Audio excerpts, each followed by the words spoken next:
तो अगर आप कोई भी ब्रिटिश इंडिया के कॉइन्स जो नॉन सिल्वर में आते हैं, कॉपर में, कॉपर निकल में, ब्रास में, ब्रॉन्ज में, तो इन चीज़ों का हम परचेजिंग रेगुलर करते हैं।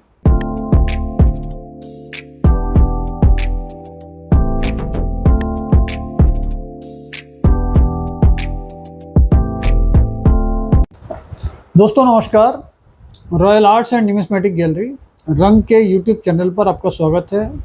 दोस्तों आज इस एपिसोड में हम बात करेंगे ब्रिटिश इंडिया कॉइन्स की।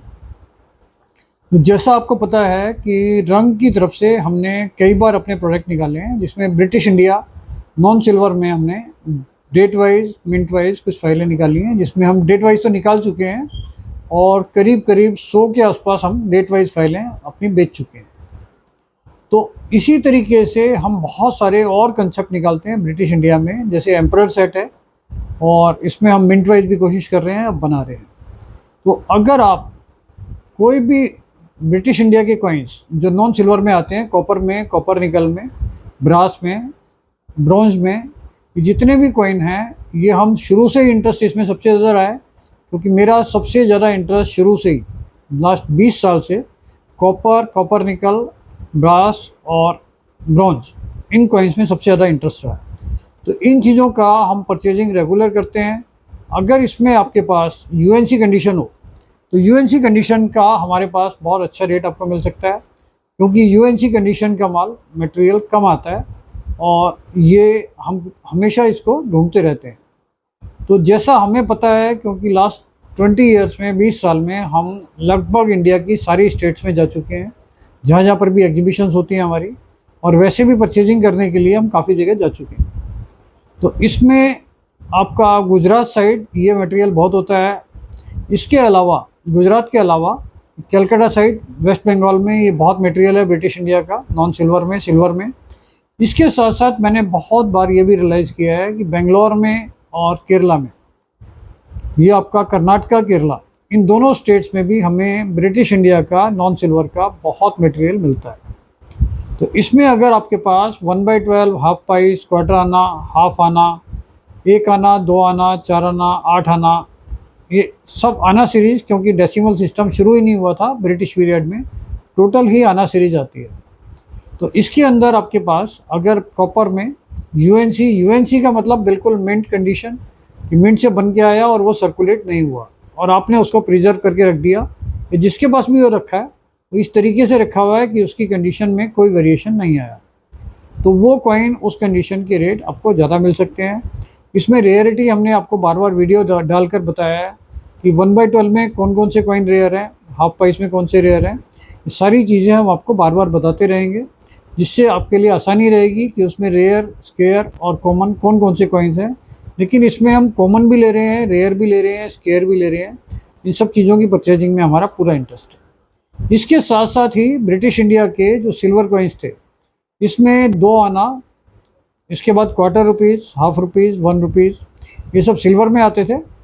और सिल्वर के अंदर आज की डेट में चांदी की वैल्यू काफ़ी बढ़ी हुई है, तो इस वजह से चांदी के सिक्कों के रेट भी आपको अच्छे मिल सकते हैं। और ये कॉमन चीज़ें, रेयर चीज़ें, स्केयर चीज़ें, ये सारी की सारी हमारा इंटरेस्ट है परचेज़ करने के लिए।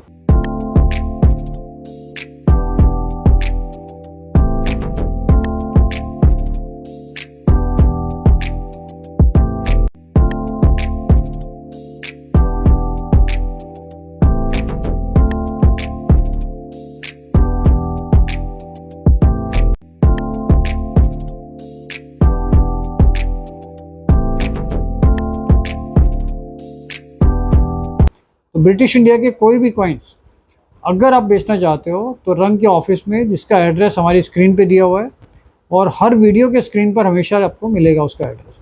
और ख़ास तौर से हमने एक वीडियो भी बनाया हुआ है अपने इस यूट्यूब चैनल के माध्यम से, हमने बताया है कि आप अगर रंग कॉइन्स के ऑफिस आना चाहते हो तो पूरा हमने उसमें मैप बना के और पॉइंट टू पॉइंट पूरे डिटेल में आपको बताया कैसे आप दिल्ली गेट से हमारे ऑफिस तक ईजिली आ सकते हैं।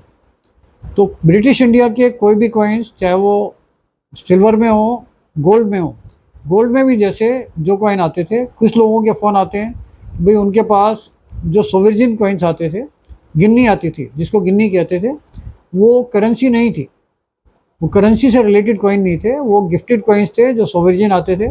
उनकी वैल्यू बहुत ज़्यादा नहीं मिलती है, वो मेटल वैल्यू से, गोल्ड की वैल्यू से 1000-2000 रुपये ऊपर मिल सकती है, इससे ज़्यादा नहीं मिलती। लेकिन जो करेंसी चलती थी उस टाइम पर, वो करेंसी अगर आपके पास गोल्ड में है तो उसकी वैल्यू गोल्ड से 1.5 गुना, 2 गुना, 3 गुना भी आराम से मिल सकती है। तो वो एक रेयरिटी पे है और उसमें भी हमारा पूरा इंटरेस्ट है कि गोल्ड के कोई भी करेंसी कॉइन्स ब्रिटिश पीरियड के अगर आपके पास हैं तो उसमें हमारा पूरा इंटरेस्ट है।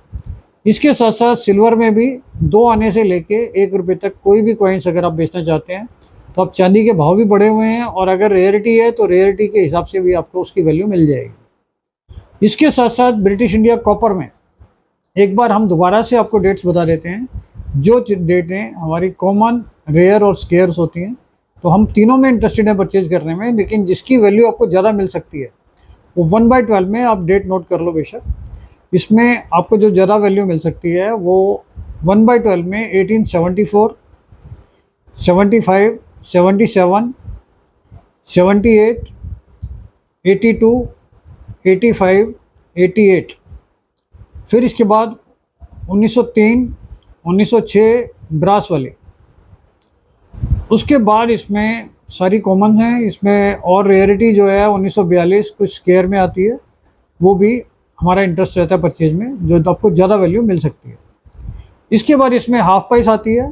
हाफ प्राइस में भी कुछ डेट्स अच्छी होती हैं, जिसमें सबसे पहले 1885, 1885, 1885, 1888, ये दोनों डेट अच्छी होती हैं इसमें। इसके बाद इसमें 1905 भी कुछ स्केयर में आती है जो एडवर्ड की होती है।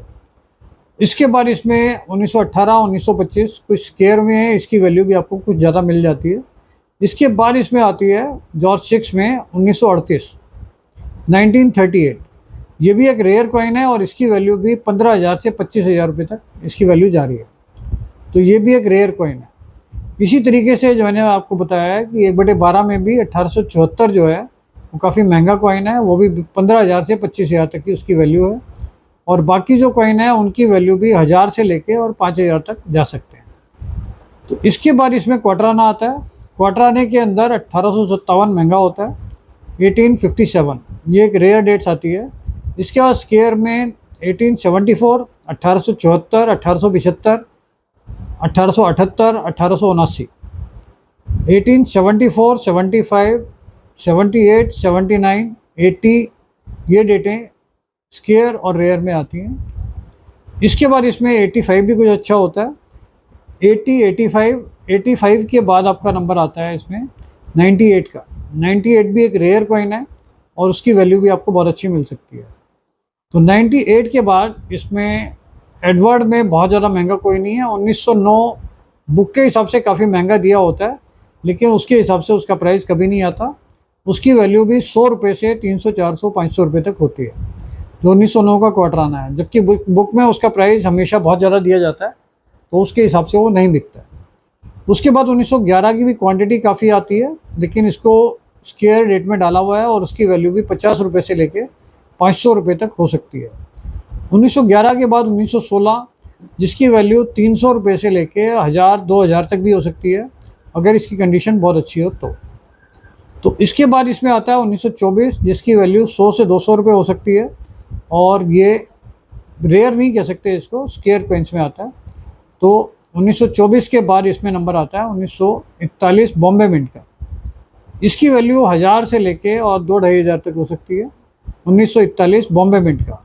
इसमें मिंट की पहचान जो होती है वो 1 क्वार्टर आना जो लिखा होता है, 1 के ऊपर जो n के मिडिल में ऊपर डॉट अगर होता है तो ये बॉम्बे मिंट होता है, और अगर 1 में n के ऊपर डॉट नहीं है तो ये कलकत्ता मिंट होता है। तो इसमें सिर्फ बॉम्बे मिंट रेयर होता है, बाकी किसी की कोई वैल्यू नहीं है। तो क्वार्टर आने में मैंने आपको बता दिया सारी डेट्स, ये 1942 तक ही आता है। इसके बाद इसमें हाफ आना आता है ब्रिटिश पीरियड का। हाफ आने के अंदर 1835 में एक आता है, लेकिन वो कॉमन है, रेयर नहीं है। 1845 का स्केयर और रेयर कैटेगरी में आता है। इसमें नॉर्मली कंडीशन बहुत अच्छी नहीं मिलती है, तो इसकी वैल्यू भी 300-400 से लेके 2-3 हज़ार रुपये तक जाती है as per condition. British coins की एक खास खूबी ये होती है कि रनिंग कंडीशन में अगर कंडीशन वीक है तो वैल्यू बहुत कम होती है, और जैसे जैसे कंडीशन बढ़ती है तो वैल्यू बहुत बढ़ जाती है। अब मानकर चलिए कि एक क्वार्टराना अगर विक्टोरिया का रनिंग कंडीशन में 15 से 20 रुपए का है, वो यूएनसी कंडीशन में 2000 5000 तक भी पहुंच सकता है। तो इसलिए condition British India copper coins में स्पेशली बहुत मैटर करती है। तो हाफ आने में 1845 1845 ये महंगा है। इसके बाद इसमें 75 रेयर कॉइन है 1875, इसकी वैल्यू भी 10,000 से लेके 25-30,000 रुपये तक जा सकती है एज़ पर कंडीशन। तो रंग के इस यूट्यूब चैनल के साथ बने रहिए, ज़्यादा से ज़्यादा लोगों को सब शेयर कीजिए, जिससे इस चैनल के माध्यम से हम अपनी बातों को आप ज़्यादा से ज़्यादा लोगों तक पहुंचा पाएँ। Thank you.